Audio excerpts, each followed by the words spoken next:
নমস্কার। আজকের এই ভিডিওর মাধ্যমে আমরা দেখে নেব আপনারা কি করে অনলাইনে বাড়িতে বসেই পাসপোর্টের জন্য অ্যাপ্লাই করবেন। পাসপোর্ট যে শুধুমাত্র বিদেশে যাওয়ার জন্য কাজে লাগে তা নয়। পাসপোর্ট হলো একটা গুরুত্বপূর্ণ আপনার আইডেন্টিটি প্রুফ বা ন্যাশনালিটি প্রুফও বলতে পারেন। অনলাইনে অ্যাপ্লাই করার জন্য passportindia.gov.in এই ওয়েবসাইটে আপনাদের চলে আসতে হবে, অথবা ডেসক্রিপশনে দেওয়া লিঙ্ক থেকেও আপনারা কিন্তু এই ওয়েবসাইটে চলে আসতে পারেন। এই ওয়েবসাইটে আসার পর ওয়েবসাইটের একদম ডান দিকে লগইন এবং রেজিস্টার বলে দুটো অপশন আছে। আপনাদের সবার আগে রেজিস্ট্রেশন করতে হবে। আমি রেজিস্টার অপশনে ক্লিক করছি। রেজিস্টার অপশনে ক্লিক করার পর আপনার রেজিস্ট্রেশন অফিস এখানে সিলেক্ট করতে হবে। এখানে দুটো অপশন আছে, সিপিভি দিল্লি আর পাসপোর্ট অফিস। আমাদের জন্য এটা পাসপোর্ট অফিসই হবে। তারপর পাসপোর্ট অফিসটা এখান থেকে আপনাকে সিলেক্ট করতে হবে কলকাতা। আমাদের ওয়েস্ট বেঙ্গলের বাসিন্দাদের জন্য এটাই কিন্তু হবে। তারপর আপনার ফুল নেম যেটা আছে আর কি, সেটা এই ফুল নেমের ঘরে পুট করে দেবেন। তারপর ইমেল আইডিটা আপনার পুট করবেন। তারপর জিজ্ঞেস করা হচ্ছে আপনার লগ ইন আইডি আর ইমেল আইডি আপনি সেম রাখতে চান কিনা। এখানে রেজিস্ট্রেশন করার পর আপনাকে লগ ইন করতে হবে। যদি আপনি মনে করেন আপনার ইমেল আইডিটাই লগ ইন আইডি হিসাবে রাখতে চান তাহলে ইয়েস করবেন, তাহলে ইমেলটা এটা যেটা পুট করবেন সেটাই লগ ইন আইডি হিসাবে চলে আসবে। আর যদি আলাদা রাখতে চান তাহলে নো করে এখানে আপনার পছন্দ মতো লগ ইন আইডি সেট করতে পারেন। সেট করার পর চেক অ্যাভেলেবিলিটি এই অপশনে ক্লিক করে দেখে নেবেন আপনি যে লগ ইন আইডিটা পুট করেছেন সেটা অ্যাভেলেবেল আছে কিনা। তার থেকে বেটার হয় অত ঝামেলায় না গিয়ে ইমেল আইডিটাকেই লগ ইন আইডি হিসেবে রাখা। তারপর এখানে আপনার পছন্দ মতো একটা পাসওয়ার্ড সেট করে সাইন আপ অপশনে ক্লিক করবেন। সাইন আপ অপশনে ক্লিক করার পর আপনি দেখতে পাবেন আপনার ইমেলে একটি ওটিপি গেছে যার সংখ্যা, সেটা এখানে পুট করে কমপ্লিট সাইন আপ বলে যে অপশনটি আছে এটির উপর একবার ক্লিক করবেন। এরপর দেখবেন আপনি পাসপোর্ট সেবা পোর্টালে সাকসেসফুলি লগ ইন হয়ে গেছেন। আগে যে সিস্টেম ছিল, ইমেলে আপনার একটি ভেরিফাই লিঙ্ক যেত, সেই লিঙ্কে ক্লিক করে আপনার আইডি পাসওয়ার্ড পুট করে অ্যাকাউন্টটি লগ ইন করতে হতো বা অ্যাকাউন্টটি অ্যাক্টিভেট করতে হতো। এখন কিন্তু অন্যরকম সিস্টেম হয়েছে। এরপর আমি ব্যাক টু লগ ইন এই অপশনটাই ক্লিক করব। এরপর আপনার লগ ইন আইডি বা ইমেল আইডিটি এখানে পুট করে কন্টিনিউ করবেন। এরপর আপনি পাসওয়ার্ড দিয়েও সাইন ইন করতে পারেন অথবা ওটিপির মাধ্যমেও সাইন ইন করতে পারেন। আমার পাসওয়ার্ড মনে আছে, আমি পাসওয়ার্ড পুট করে সাইন ইন করছি। এরপর এখান থেকে কিন্তু আপনারা অনেকগুলো অপশন দেখতে পাবেন, home, service, my application, fee detail.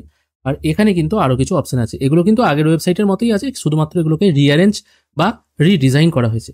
নতুন পাসপোর্ট অ্যাপ্লাই করার জন্য fresh passport / reissue of passport এই অপশনটার উপর একবার আপনাকে ক্লিক করতে হবে। যদি আপনি নতুন পাসপোর্টের জন্য অ্যাপ্লাই করতে চান তাহলে স্কিপ ফর নাও এই অপশনটায় ক্লিক করবেন, কারণ এখানে বলা আছে যদি আপনার কাছে আগে কোনোদিন পাসপোর্ট ইস্যু করা না হয়ে থাকে আপনাকে, সেক্ষেত্রে স্কিপ করবেন। আর যদি রিনিউ করতে চান সেক্ষেত্রে পাসপোর্ট নাম্বার এখানে পুট করে সেন্ড ওটিপি করবেন। আমি নতুন পাসপোর্ট করবো, সেই জন্য আপাতত স্কিপ ফর নাও এই অপশনটায় ক্লিক করছি। এখান থেকে আমার পাসপোর্ট অফিস কলকাতা এটা সিলেক্ট থাকবে, তারপর নেক্সট করব। এরপর এখানে দেখতে পাচ্ছেন টোটাল এখানে 9টা প্রসেসে কিন্তু ফর্মটা আপনার ফিল আপ হবে। এবার এই 9টা প্রসেসই আমি একটা একটা করে দেখাবো। পেজটির একটু আমি নিচের দিকে চলে এসেছি, এখানে দেখা যাচ্ছে এখন অ্যাপ্লাই ফর, এখানে ফ্রেশ আর রিইস্যু।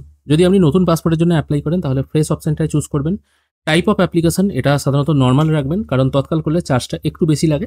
আর কত পাতার আপনি পাসপোর্ট নিতে চান, যদি আপনি ঘন ঘন বিদেশে যান তাহলে অবশ্যই 60 পেজেস এটা সিলেক্ট করবেন। আর যদি নর্মাল পাসপোর্ট নিতে চান তাহলে 36 সিলেক্ট করে 7 নেক্সট করবেন। এরপর আমরা চলে এলাম দ্বিতীয় পেজে। এখানে গিভেন নেম আর সারনেম দিতে হবে, মানে আপনার সম্পূর্ণ নাম, ফার্স্ট নেম, মিডিল নেম এই ঘরে লিখবেন, সারনেম বা টাইটেলটা এই ঘরে লিখবেন। তারপর আপনার জেন্ডার এখান থেকে সিলেক্ট করবেন, আপনার অন্য কোনো নাম আছে কিনা সেটাও এখান থেকে চুজ করবেন। আর এখানে জিজ্ঞেস করা হচ্ছে আপনি কোনোদিন নাম চেঞ্জ করেছিলেন কিনা, এগুলো যেটা সঠিক হবে আপনার ক্ষেত্রে সেটাই আপনি চুজ করে নেবেন। তারপর আপনার ডেট অফ বার্থ সঠিক যেটা আছে সেটা এখানে পুট করবেন। আপনার প্লেস অফ বার্থ মানে কোন জায়গায় আপনার জন্ম, সেটা ভিলেজ হতে পারে বা কোনো টাউন বা কোনো সিটি হতে পারে, সেটা এখানে ম্যানুয়ালি আপনাকে টাইপ করতে হবে।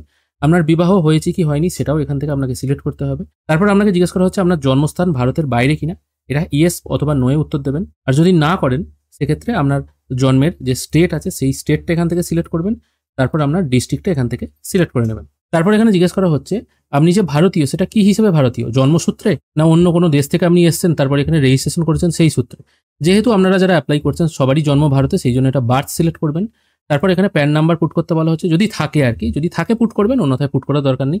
তবে অবশ্যই প্যান কার্ড এখানে পুট করবেন এবং ভোটার কার্ডের নাম্বারটাও এখানে পুট করে দেবেন। তারপর জিজ্ঞেস করা হচ্ছে এমপ্লয়মেন্ট টাইপ, মানে আপনি কি কোনো চাকরি করেন কিনা বা কোনো কাজ করেন কিনা। যদি এগুলোর মধ্যে কোনোটা হয়ে থাকে সেটা সিলেক্ট করবেন, অন্যথায় আদার্স করে দেবেন। পরবর্তী অংশে জিজ্ঞাসা করা হচ্ছে আপনার বাবা মা বা স্বামী অথবা স্ত্রী কেউ গভর্নমেন্ট সার্ভেন্ট কিনা, মানে কেউ সরকারি চাকরি করে কিনা, সেটাও ইয়েস অথবা নোয়ে উত্তর দেবেন। আপনার এডুকেশনাল কোয়ালিফিকেশন কতদূর, মানে আপনি কতদূর পড়াশোনা করেছেন সেটাও এখান থেকে আপনাকে সিলেক্ট করে নিতে হবে। এখান থেকে আপনার যেটা সঠিক কোয়ালিফিকেশন আছে সেটা আপনারা এখান থেকে চুজ করে নেবেন। পরের অংশে জিজ্ঞাসা করা হচ্ছে আপনার শরীরে কোনো আইডেন্টিফিকেশন মার্কস আছে কিনা, সেটা এখানে জানতে চাওয়া হয়েছে। এটাও এখানে মেনশন করে দিতে পারেন, যদি কিছু না থাকে তাহলে নট অ্যাপ্লিকেবল করে দেবেন। তারপর এখানে আধার নাম্বারটা পুট করে দেবেন এবং নিচের দিকে আই এগ্রির নিচে ইয়েস অপশনটায় টিক মার্ক দিয়ে সেভ অ্যান্ড নেক্সট করবেন। এরপর আপনারা দেখতে পাবেন এখানে আপনার একটি অ্যাপ্লিকেশন রেফারেন্স নাম্বার জেনারেট হয়েছে। আমরা চলে এসেছি এখন থার্ড ফেজে, যেখানে আপনার ফ্যামিলি ডিটেল দিতে হবে। পেজটির একটু ওপরের দিকে এলে আপনার বাবার নাম অথবা গার্জেনের নাম, ফুল নেমটা এখানে দেবেন আর টাইটেলটা বা সারনেমটা এ ঘরে দিয়ে দেবেন। একই রকমভাবে আপনার মায়ের ফুল নেম, মিডিল নেম এবং সারনেমটা পাশের ঘরে দিয়ে দেবেন। লিগেল গার্জিয়ান যদি কেউ থেকে থাকে তার নাম এখানে দেবেন আর সারনেম পাশের ঘরে দেবেন। স্পাউস নেম যদি আপনি বিবাহিত হয়ে থাকেন তাহলে স্পাউসের নেমটা এখানে দেবেন, সারনেমটা এখানে দিয়ে সেভ অ্যান্ড নেক্সট করবেন। এরপর আমরা চলে আসছি 4 নম্বর অপশনে, অ্যাড্রেস ডিটেল অপশনে। এখানে আপনার অ্যাড্রেস ডিটেল ফুলফিল করতে হবে। প্রথমে জিজ্ঞাসা করা হচ্ছে আপনার বর্তমান অ্যাড্রেস আউটসাইড অফ ইন্ডিয়া কিনা। এটা অবশ্যই না হবে, এটা আমি নো রাখছি। তারপর আপনার অ্যাড্রেসটা এখানে বসাবেন। প্রথমে আপনার গ্রামের নাম বা যদি হাউস নাম্বার, স্ট্রিট নাম্বার থাকে সেটা এখানে বসিয়ে দেবেন। তারপর ভিলেজের নাম, পিনকোড এখানে ম্যানুয়ালি ফিল করবেন। তারপর স্টেট, ডিস্ট্রিক্ট, পুলিশ স্টেশন এখান থেকে আপনাকে ড্রপডাউন মেনু থেকে সিলেক্ট করতে হবে। ফোন নাম্বার এখানে পুট করবেন, টেলিফোন নাম্বার যদি থাকে দিয়ে দিতে পারেন। তারপর ইমেল আইডিটা এখানে পুট করে দেবেন। তারপর জিজ্ঞেস করা হচ্ছে আপনার পার্মানেন্ট অ্যাড্রেস আছে কিনা। এটা ইয়েস বা নয় উত্তর দেবেন। যদি ইয়েস করেন তাহলে জিজ্ঞাসা করা হচ্ছে আপনি এখানে যে অ্যাড্রেসটা ফিল করলেন সেটার সঙ্গে পার্মানেন্ট অ্যাড্রেস সেম কিনা। যদি সেম হয় ইয়েস করবেন, অন্যথায় নো করে যে অ্যাড্রেসটা আছে সেটা ফিল করে দিয়ে সেভ অ্যান্ড নেক্সট করবেন। এরপর আমরা চলে এসেছি 5 নম্বর অপশন, যেখানে আপনাকে এমার্জেন্সি কন্ট্যাক্ট ডিটেল দিতে হবে। এখানে আপনি এমার্জেন্সি কন্ট্যাক্ট ডিটেল হিসেবে যার নাম রাখতে চান তার নাম আর অ্যাড্রেসটা দিয়ে দেবেন, তার ফোন নাম্বার দেবেন, ইমেল আইডি ম্যান্ডেটারি নয়, তারপর সেভ অ্যান্ড নেক্সট করবেন। এরপর চলে এসেছি 6 নম্বর অপশনে, যেখানে আপনার প্রিভিয়াস পাসপোর্ট ডিটেল দেওয়া হচ্ছে। যদি আপনার আগে কোনো পাসপোর্ট থেকে থাকে তার ডিটেল এখানে পুট করতে হবে। এখানে যখন জিজ্ঞেস করা হচ্ছে আপনার আগে কোনো আইডেন্টিটি সার্টিফিকেট ছিল কিনা, যদি থাকে ইয়েস করবেন, অন্যথায় এটা নো করবেন। আপনার আগে কোনো পাসপোর্ট ছিল কিনা সেটাও এখানে জিজ্ঞেস করা হচ্ছে। যদি থাকে ডিটেলস অ্যাভেলেবেল করবেন, যদি কিছু না থাকে তাহলে ডিটেলস নট অ্যাভেলেবেল করে দেবেন।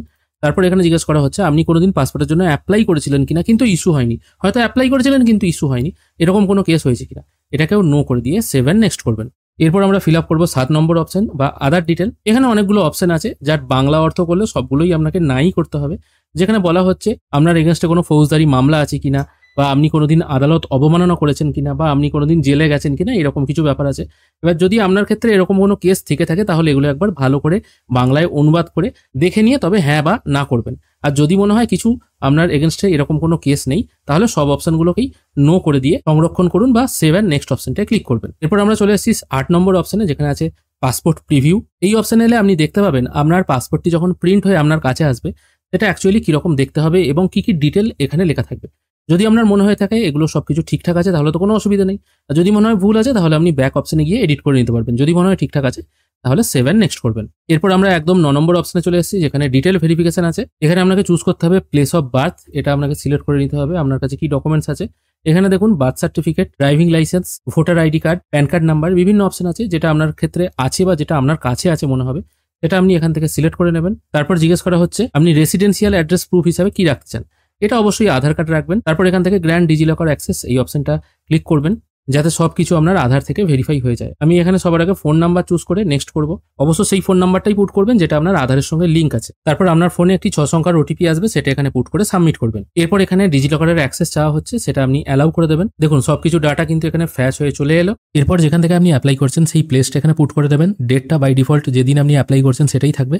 তারপর প্রিভিউ অপশনে ক্লিক করবেন। প্রিভিউ করার সঙ্গে সঙ্গে আপনি যে ডাটাগুলো ফিল করলেন সেগুলো এখানে শো হবে। একবার ভালো করে চেক করে নেওয়ার জন্য এখানে প্রিন্ট অপশনে ক্লিক করে এই পাতাটার একটা প্রিন্টও নিয়ে নিতে পারেন। যদি মনে হয় সবকিছু ঠিকঠাক আছে তাহলে এটাকে ক্লোজ করে দেবেন। তারপর সাবমিট অপশনে ক্লিক করবেন। এখানে আপনার অ্যাপ্লিকেশন সাকসেসফুলি সাবমিট হয়ে গেল। এরপর আপনাকে ভেরিফিকেশন করানোর জন্য শিডিউল করতে হবে। শিডিউল করার জন্য পে অ্যান্ড শিডিউল অ্যাপয়েন্টমেন্ট এই অপশনটায় ক্লিক করবেন। এখানে ক্লিক করার সঙ্গে সঙ্গে আপনার রেফারেন্স নাম্বার এবং আরপিওটা ওপরে শো হবে। এবার আপনি কোথায় অ্যাপয়েন্টমেন্ট নিতে চান সেই ডেটগুলো কিন্তু এখানে চলে আসবে। আপনার বাড়ির নিয়ারেস্ট পাসপোর্ট ভেরিফিকেশন সেন্টার আছে সেটা এখান থেকে আপনি চুজ করে নেবেন এবং কত তারিখ থেকে ডেট খালি আছে সেটাও কিন্তু এখানে শো হবে। ধরা যাক আমি এখান থেকে একটি ডেট এখান থেকে সিলেক্ট করে নিচ্ছি। ধরা যাক আমি এখান থেকে পিওপিএসকে আসানসোল এটা আমি সিলেক্ট করে নিলাম। এখানে সিলেক্ট করার সঙ্গে সঙ্গে এখানে একটি কনফার্মেশন চাওয়া হচ্ছে, এটা আমি আপাতত ওকে করে দিচ্ছি। ওকে করার সঙ্গে সঙ্গে এখানে কত তারিখে ডেট ফাঁকা আছে সেটা আপনি সিলেক্ট করতে পারবেন। যেমন এখানে এই ক্যালেন্ডার অপশনটায় ক্লিক করলে সবুজ যে অংশগুলো দেখাচ্ছে সেগুলোতে ডেট ফাঁকা আছে, সেগুলোতে আপনি অ্যাপয়েন্টমেন্ট নিতে পারবেন। বাদ বাকি অপশনগুলো দেখুন এখানে ইনঅ্যাক্টিভ দেখাচ্ছে, নেক্সট করলেও আপনি যেতে পারবেন না। শুধুমাত্র এই সবুজ যে 5টা ডেট আছে এই অনুযায়ী আপনি সিলেক্ট করতে পারবেন। এবার আজকে 6 তারিখ যেদিন আমি ভিডিও বানাচ্ছি, তারপরে এতদিন পর ডেট পাচ্ছেন। এবার আপনারা যদি অন্য কোনো পাসপোর্ট অফিস সিলেক্ট করেন সেক্ষেত্রে আরও কাছে হয়তো ডেট পেতে পারেন। এখান থেকে ডেট চুজ করে নেওয়ার পর একটু নিচের দিকে এসে মেক পেমেন্ট অপশানে ক্লিক করবেন। তারপর ওকে করে দেবেন। এখানে আপনাকে পেমেন্ট করতে হবে 1500 টাকা। যদি এটা তৎকাল পাসপোর্ট হিসেবে পেমেন্ট করতেন আপনাকে পেমেন্ট করতে হতো 2500 টাকা। পেমেন্ট করার জন্য পে নাও অপশানে ক্লিক করবেন। এখান থেকে আপনারা ইউপিআই চুজ করে নেবেন। তারপর কিউআর কোড চুজ করবেন। কিউআর চুজ করার সঙ্গে সঙ্গে দেখতে পাবেন আপনার সামনে একটি কিউআর জেনারেট হয়ে চলে এসেছে। এটা আপনারা আপনাদের ফোনপে বা গুগল পের মাধ্যমে স্ক্যান করে পেমেন্ট করে দিলেই কিন্তু পেমেন্ট প্রসেস কমপ্লিট হয়ে যাবে। এখানে অনেকে প্রশ্ন করতে পারেন, এটা যেহেতু এসবিআই পেমেন্ট গেটওয়ে থেকে হচ্ছে, আমার কাছে যদি এসবিআই ব্যাংকের অ্যাকাউন্ট না থাকে তাহলে কি আমি পেমেন্ট করতে পারবো না? না, এরকম কোনো ব্যাপার নেই। এটা হচ্ছে এসবিআই পেমেন্ট গেটওয়ে, যেমন রজার পে পেমেন্ট গেটওয়ে আছে বা বিলডেক্স পেমেন্ট গেটওয়ে আছে, এটাও কিন্তু এই একই সিস্টেম। ব্যাংকের অ্যাকাউন্ট যে থাকতে হবে তার কোনো মানে নেই। যে কোনো ব্যাংকের অ্যাকাউন্ট থাকলে কিন্তু আপনি এখানে ফোনপে বা গুগল পের মাধ্যমে স্ক্যান করে পেমেন্ট করে দিলেই কিন্তু পেমেন্ট প্রসেস কমপ্লিট হয়ে যাবে। পেমেন্ট প্রসেস কমপ্লিট হয়ে যাওয়ার পর একটুখানি ওয়েট করবেন, রিফ্রেশ করতে যাবেন না বা ব্যাক বাটন প্রেস করবেন না। পেমেন্ট কমপ্লিট হয়ে যাওয়ার পর আপনাদের সামনে এই টাইপের ড্যাশবোর্ড চলে আসতে পারে। এক্ষেত্রে আপনাদের একটি ফর্ম ডাউনলোড করতে হবে। এই জন্য এই যে এখানে 3 ডট আছে, এই 3 ডটের পাশে ভিউ অপশনে ক্লিক করবেন। ভিউ অপশনে ক্লিক করার পর আপনি কবে ফর্ম সাবমিট করেছেন সেটা এখানে শো হবে। একটু নিচের দিকে প্রিন্ট অ্যাপ্লিকেশন রিসিট বলে একটি অপশন আছে, এটির ওপর একবার ক্লিক করবেন। এখানে সেই একই রকমভাবে আপনার ডিটেলস শো হবে। এটির একটু নিচে চলে এলে প্রিন্ট অ্যাপ্লিকেশন রিসিট এই অপশনটায় ক্লিক করবেন। তাহলেই আপনাদের সামনে এই টাইপের একটি রিসিট জেনারেট হয়ে চলে আসবে। এটাই কিন্তু প্রিন্ট আউট করে আপনাদের পাসপোর্ট অফিসে নিয়ে যেতে হবে। আশা করি আপনাদেরকে বোঝাতে পারলাম কিভাবে খুব সহজে আপনারা অনলাইনে পাসপোর্টের জন্য অ্যাপ্লিকেশন করতে পারবেন। পাসপোর্ট অ্যাপ্লিকেশন করার পর যে ডেট আপনি শিডিউল করেছেন ভেরিফিকেশনের জন্য, এখানে আপনাকে যেতে হবে। ওখানে হিয়ারিং হয়ে গেলে বা ভেরিফিকেশন হয়ে গেলে আপনাকে নিয়ারেস্ট পুলিশ স্টেশন থেকে ডকুমেন্টস ভেরিফিকেশনের জন্য ডাকা হবে। এখানে ডকুমেন্টস ভেরিফিকেশন হয়ে গেলেই আপনি কিন্তু পাসপোর্ট হাতে পেয়ে যাবেন।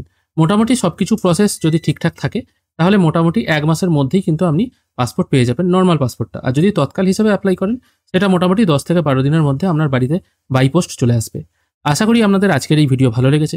যদি ভালো লেগে থাকে অবশ্যই একটি লাইক করবেন। ভিডিও দেখার জন্য অসংখ্য ধন্যবাদ। ভালো থাকবেন।